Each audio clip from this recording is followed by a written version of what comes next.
Hello, in this video you will learn my method for dimension skip. I will mainly be focusing on two things in this video: setting up Cortex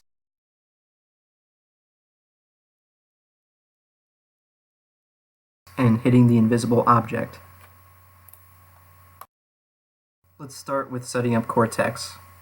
The first thing you need to do is stand on the edge of the corridor facing this direction while holding Cortex. You should probably be directly behind this fourth line in the floor. Now, where you stand is extremely important. You need to be a couple of steps ahead of the very edge of the corridor.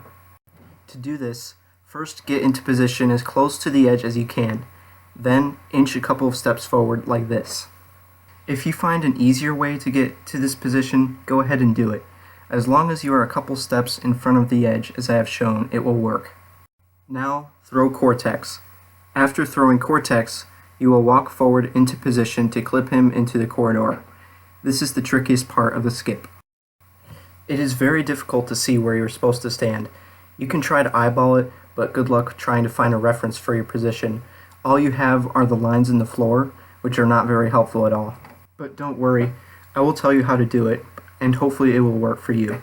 After throwing Cortex, walk forward until you are about in the very middle of this line. Again, you will pretty much need to eyeball it. Next, inch forward until you feel like you are in position.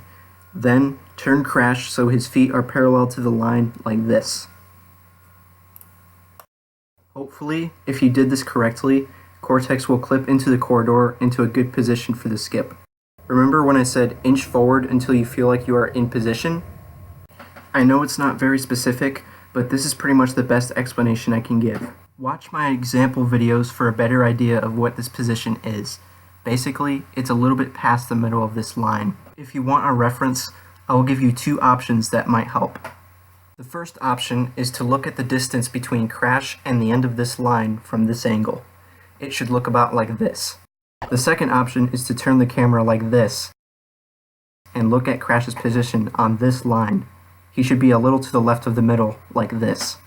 Alright, finally done explaining this. Now, let's move on to hitting the invisible object. The first part is easy.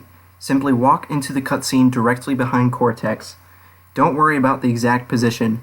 Just try to walk in directly behind Cortex and you should be fine. Now, when this part of the cutscene plays, start holding square and upright on the left analog stick. When the cutscene ends, you want Crash to just scrape by Cortex. If you're in a bad position, or Cortex is doing a bad animation, tough luck.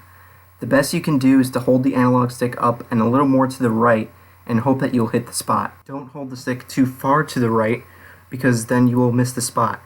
Don't hold it not enough to the right, or you will get stuck behind Cortex. This is about the best explanation I can do. I hope this will help you with Dimension Skip, and let me know if you have any questions. Thanks for watching.